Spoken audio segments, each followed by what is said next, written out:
آج بھی مسلمانوں کے درمیان میں ایسے لوگ موجود ہیں جو حج کے منکر ہیں، قربانی کے منکر ہیں، روزے کے منکر ہیں، آج بھی موجود ہے مسلمانوں میں، اور انکار کی دلیلیں بھی رکھتے ہیں، انکار کرنے کی دلیلیں بھی رکھتے ہیں، وجوہات بھی پیش کرتے ہیں، وجوہات کو جائز وجوہات بتاتے ہیں، اور ایسی نہیں کہ یوں ہی ہوائی باتیں کرتے، وجوہات بھی ایسے پیش کرتے ہیں کہ عام آدمی اگر ان کو سنے ان وجوہات کو قبول کر لیتا ہے، اس کو بھی لگتا ہے کہ بات درست بولی جا رہی ہے۔ آج دیکھیں، ہم اپنے یہاں سے تھوڑا باہر نکل کے پاکستان کی طرف جائیں تو ابھی ایک جاوید احمد غامدی نام کا شخص موجود ہے، زندہ ہے۔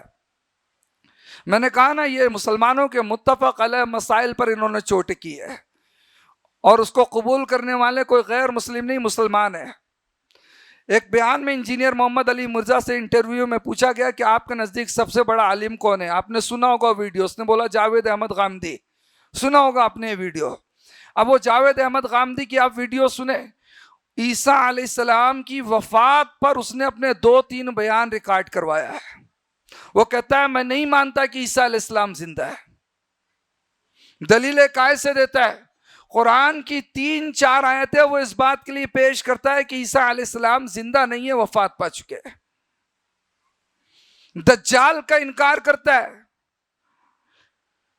آپ نے ہمیشہ سنا ہوگا اللہ کے رسول صلی اللہ علیہ وسلم کے اہل بیت میں آپ کی بیویوں کے ساتھ حضرت علی ہیں، آپ صلی اللہ علیہ وسلم کے جو چچا ہیں ان کے چچاؤں کی اولادیں ہیں، حضرت علی ہے، فاطمہ ہے، آپ کی اپنی بیٹیاں ہیں، آپ کے دیگر رشتہ دار بھی اس میں شامل ہوتے ہیں۔ یہ جاوید احمد غامدی انکار کرتا ہے کہ نہیں، صرف اور صرف ازواج مطہرات۔ مشہور بات ہے، بالکل سب مسلمانوں میں متفق علیہ ہے، محمد رسول اللہ صلی اللہ علیہ وسلم کو غار ہرا میں وحی ملی تھی، اقرا بسم ربک الذی خلق۔ یہ انکار کرتا ہے، نہیں، غار ہرا میں ایسی کوئی وحی نازل نہیں ہوئی۔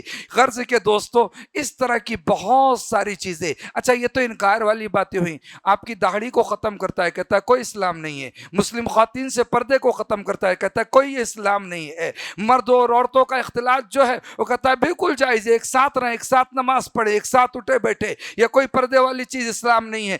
ایسی چیزیں کون قبول کر رہا ہے اس کو؟ یہ اس کی دعوت کس میں چل رہی ہے؟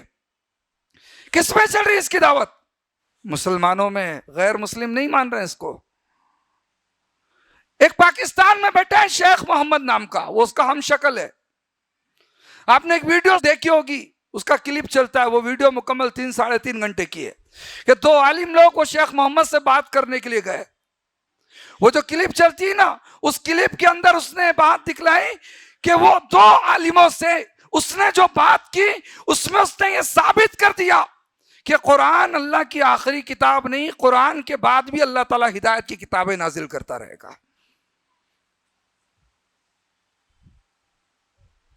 2 مولویوں کو خاموش کر دیا اس نے اپنے سامنے کہ وہ بولنے کی ہمت نہیں کر پائے۔ یہ الگ بات ہے کہ علماء معروف علماء میں سے نہیں تھے، وہ عالم کوئی معروف علماء میں سے نہیں تھے، ایک عام مولوی تھے، کوئی مسجد کے امام ہوں گے، ہم جیسے کوئی ادنا سے لوگ ہوں گے، چلے گئے، خاموش کر کے رکھ دیا اس نے۔ ایسے بے شمار فتنے جو علم کے راستے سے مسلمانوں کے درمیان میں آ رہے ہیں، مسلمان ان فتنوں کو نہیں پہچان پا رہے ہیں، بڑی آسانی کے ساتھ خود کو اس میں گرفتار کر دیتا ہے، بہت آسانی کے ساتھ۔ دوستو، میرے لیے نہیں، آپ اپنی ذات کے لیے اللہ کے واسطے ان باتوں پر غور کریں۔ دیکھیں، بعض فتنے ایسے ہوتے ہیں جن کی زد میں انسان کا مال آتا ہے، اس کا مال تباہ و برباد ہو جاتا ہے۔ کبھی فتنے ایسے آتے ہیں کہ انسان کی تجارت اس کے زد میں جاتی ہے، تجارت ختم۔ کبھی فتنے ایسے آتے ہیں کہ گھر کا کوئی آدمی اس کی زد میں آ جاتا ہے، نتیجتاً اس کی موت ہو جاتی ہے۔ کبھی فتنے ایسے آتے ہیں کہ آدمی کی ذات اس کی زد میں آ گئی، اس کی بھی موت ہو گئی۔ کبھی فتنے ایسے بھی آتے ہیں کہ آدمی دائمی مریض بن جاتا ہے، کسی بیماری میں مبتلا ہو جاتا ہے۔ لیکن جانتے ہیں، یہ سارے فتنے قابل برداشت ہیں، ان سب فتنوں کو برداشت کیا جا سکتا۔ بلکہ ایک حدیث کے روشنی میں یہ بات کہوں کہ ان فتنوں کے وقت میں اگر آدمی صبر اور شکر سے کام کر لے تو یہ فتنے ہونے کے باوجود بھی اس کے لیے رحمت ثابت ہو جاتے ہیں۔ پھر اللہ کے رسول صلی اللہ علیہ وسلم کی حدیث ہے، نبی کریم صلی اللہ علیہ وسلم نے فرمایا ان العبد اذا سبقت له من اللہ منزلہ لم يبلغها بعمله ابتلاه اللہ فی جسدہ او فی مالہ او فی ولدہ. سنن نبی داؤد کی روایت ہے، اللہ کے رسول صلی اللہ علیہ وسلم فرماتے ہیں اللہ تبارک تعالیٰ اپنے بندوں میں سے کسی بندے کے بارے میں یا اپنے بندوں کے بارے میں اپنی طرف سے ایک مقام، ایک مرتبہ لکھ دیتا ہے کہ میرے بندے کو میں جنت میں یہ مقام عطا فرماؤں گا، میرے بندے کو میں یہ اور یہ کامیابی عطا کروں گا. بندہ اپنے عمل کے ذریعے اس کامیابی تک نہیں پہنچ پاتا، اس مقام تک نہیں پہنچ پاتا، حالانکہ اللہ اس کو مقام دینا چاہ رہا ہے، بندہ اپنے عمل کے ذریعے نہیں پہنچ پاتا تو اللہ رب العالمین اب اس کو فتنوں میں مبتلا کرتا ہے. یہ فتنے کیسے ہوتے ہیں؟ اس کا مال ہلاک ہوگا، اس کی اولاد ہلاک ہوگی، اس کی اپنی جان مختلف قسم کی بیماریوں کا شکار ہو جائے گی، مختلف طرح کی پریشانی آئیں گی. اگر وہ اس پر صبر کر لیتا ہے یہ فتنے اس کے جنت کو اس مقام پر پہنچانے کا سبب بن جاتے ہیں. لیکن اگر آدمی ایسے فتنے میں مبتلا ہو کہ اس کا عقیدہ خراب ہو جائے، اس کا ایمان خراب ہو جائے، اس کو منہج سلف برا لگنے لگے، اسلاف کی نصیحتیں اس کو بابوں کی باتیں معلوم پڑنے لگے، تو پھر بتائیے اس فتنے میں مبتلا ہونے کے بعد آدمی کا کیا بچتا ہے؟ ضرورت ہے دوستو ان فتنوں کو پہچانے. وقت میرا قریب مکمل ہوتے چلے جا رہا ہے، 2-3 منٹ میں آپ کے سامنے بات رکھوں گا کہ فتنوں سے کیسے بچیں.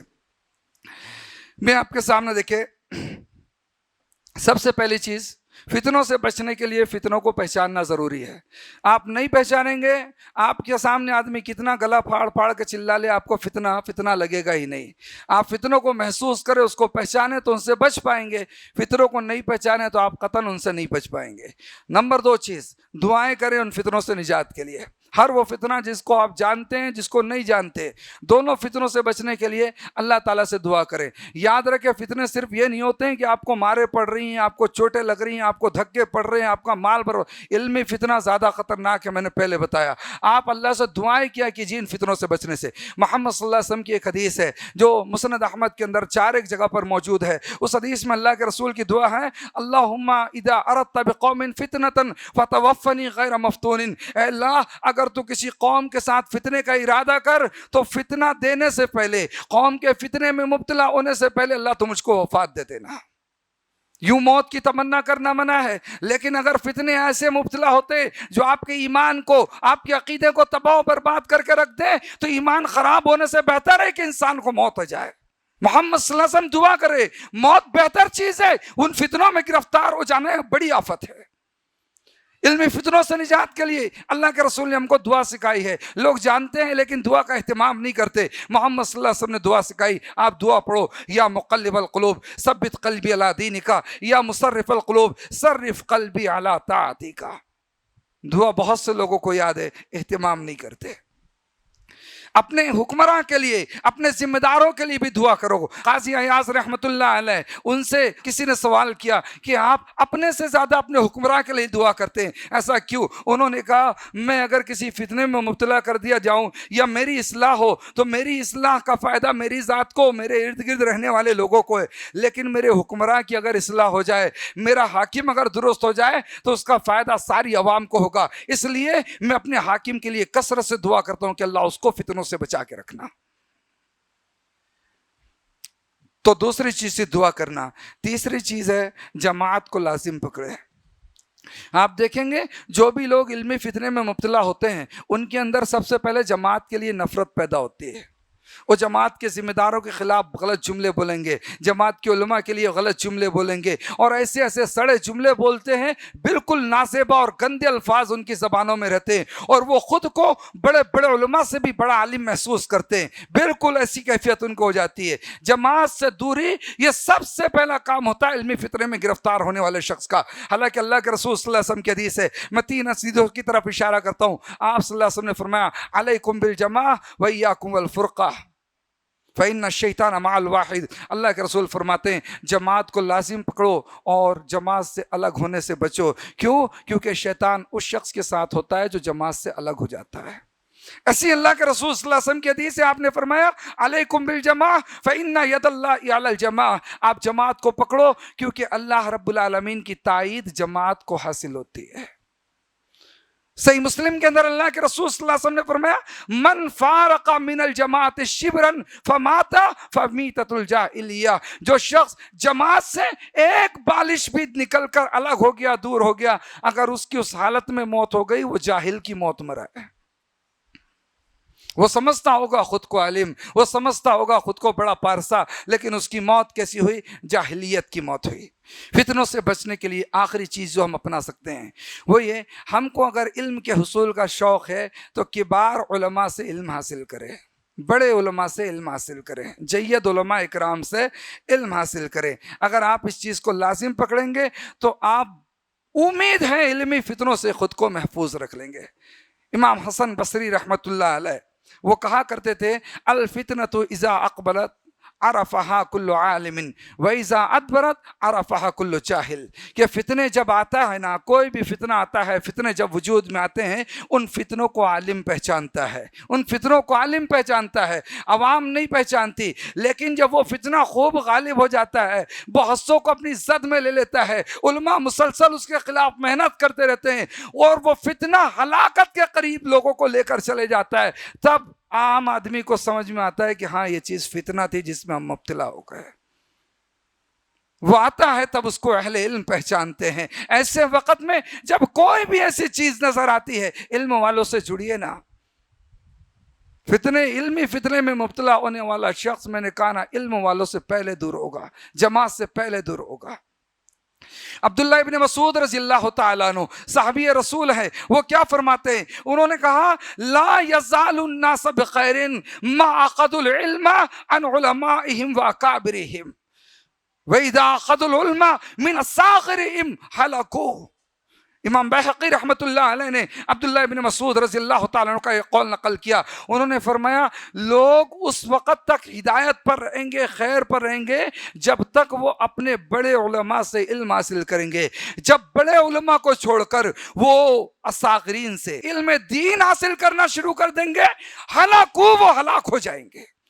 یہ بات میری اپنی ہوتی تو سمجھ میں آتا، یہ بات اللہ کے رسول صلی اللہ علیہ وسلم کا ایک صحابی کہہ رہا ہے، اور اس کی مثالیں ہیں جی، دنیا میں مثالیں ہیں۔ دیکھیں صحابہ اکرام جب موجود تھے، صحابہ میں ابو بکر جیسا عالم ہے، عمر جیسا عالم ہے، عثمان و علی جیسے علماء موجود ہیں رضی اللہ علیہم اجمعین۔ اتنے بڑے بڑے علم والوں کو چھوڑ کر جب اوروں کی اقتداء کرنے کے لیے لوگ آگے بڑھے، اس زمانے میں منکرین زکوٰۃ کا فتنہ پیدا ہو گیا۔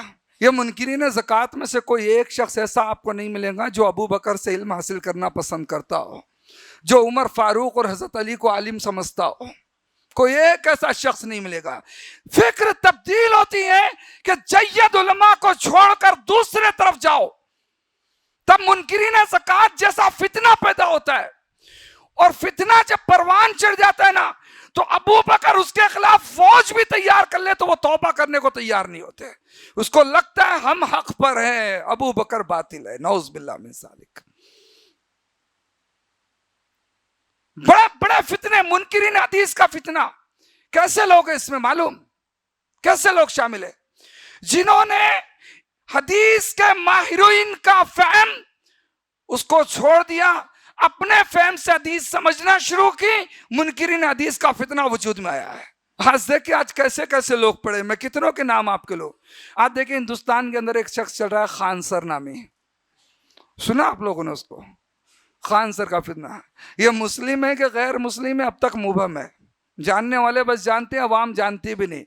اس کو کعبہ اور مکہ میں فرق نہیں معلوم کہ کیا ہوتا ہے، لیکن مسلمان اس ذہن کے حاملین ہو گئے ہیں کہ اس سے تک دین سیکھ رہے ہیں، اس سے دین سیکھ رہے ہیں، اس کی ویڈیو کو دیکھ رہے ہیں، اس کو فارورڈ کر رہے ہیں۔ وہ غیر مسلم ہے یا مسلم یہ بھی نہیں معلوم، دین اس سے سیکھا جا رہا ہے۔ یہ ایسا کیوں ہو رہا ہے معلوم؟ ایسا کیوں ہو رہا ہے جی؟ کیوں ہو رہا ہے ایسا؟ ہم نے یہ پیمانہ اپنے اندر سے ختم کر دیا کہ ہم کو علم کہاں سے لینا ہے۔ ابھی میں کل ایک ویڈیو آئی میرے، اس میں نے ویڈیو سنا، اس میں ایک شخص تھا، کیا نام تھا اس کا؟ یونس الگوہر، ہاں، ایک فتنہ پاکستان میں مر گیا کہتے ہیں، اب اس کے مرید لوگ چلا رہے ہیں۔ اس نے رب الارباب ہونے کا دعویٰ کیا، میں اللہ کا بھی رب ہوں۔ کیا بولا اس نے؟ کیا بولا؟ میں اللہ کا بھی رب ہوں. اس کا مرید کہتا ہے کہ اس کے وجود میں آنے کے بعد اگر کوئی کلمہ لا الہ الا اللہ پڑھتا ہے تو وہ شرک کرتا ہے. اس کے مرید نے بتایا کہ میں اپنے رب کے ساتھ آسمان میں گیا عرش کے پاس, وہاں میرا رب غائب ہو گیا. کچھ دیر بعد میں دیکھا سامنے سے ایک آدمی آ رہا, بڑا کرتے چل رہا ہے. اس نے مجھ کو اشارہ کیا ایک سمت. میں ادھر گیا تو دیکھا میرا جو مرشد ہے نا, میرا جو رب ہے, وہ ایک کرسی پہ بیٹھا ہوا ہے. سننا جی دل کو جھنجھوڑنے والی باتیں, کہاں کا یہ امت. وہ بیٹھا ہوا ہے. کہا میں جا کے اس کے سامنے سجدے میں گر گیا.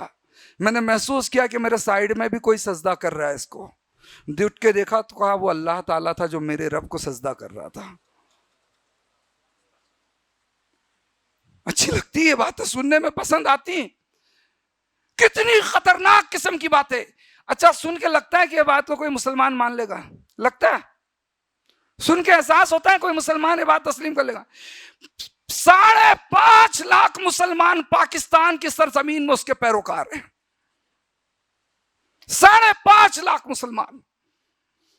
آپ کو احساس نہیں ہو رہا ہے؟ اب بھی اس بات کو سمجھو دوستو کہ غیر عالموں سے علم حاصل کرنے کا ذہن اگر تیار کر لو گے بالکل ایسا ہوگا. آپ کیا کہتے ہو؟ اللہ کے رسول کی حدیث ہے قیامت کے قریب علم اٹھا لیا جائے گا.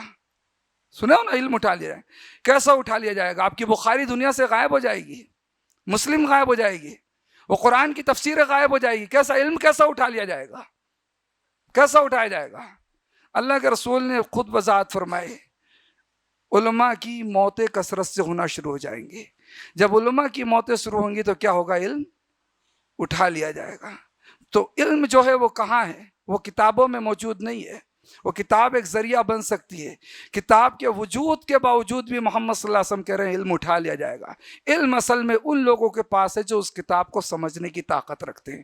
آپ ان سے علم حاصل کیجئے, علمی فطروں سے آپ اپنے آپ کو بچائیں گے. اور اگر اس سے علم حاصل نہیں کرے, آپ نے ذہن یہی تیار کیا ایسے ایسے لوگوں سے ہم علم حاصل کر لیتے ہیں, ہو سکتا ہے وہ آ کے جو بات بولے وہ حق ہو, وہ آ کر جو بات آپ کے سامنے پیش کرے وہ مدلل بات ہو, لیکن فکر آپ کی جو تبدیل ہو گئی کہ ہم علم علماء سے نہیں ایسے ایسے لوگوں سے حاصل کریں گے, آپ کی یہ فکر آپ کی گمراہی ہے. آپ کی یہ فکر آپ کو علمی فتنوں میں مبتلا کر چکی ہے. اس سے اپنے آپ کو بچانے کی کوشش کریں. دعا ہے اللہ تبارک و تعالی ہم سب کو نیک اعمال کی توفیق عطا فرمائے. آمین. السلام علیکم ورحمۃ اللہ وبرکاتہ. It's Al Fajr Educational Foundation presentation.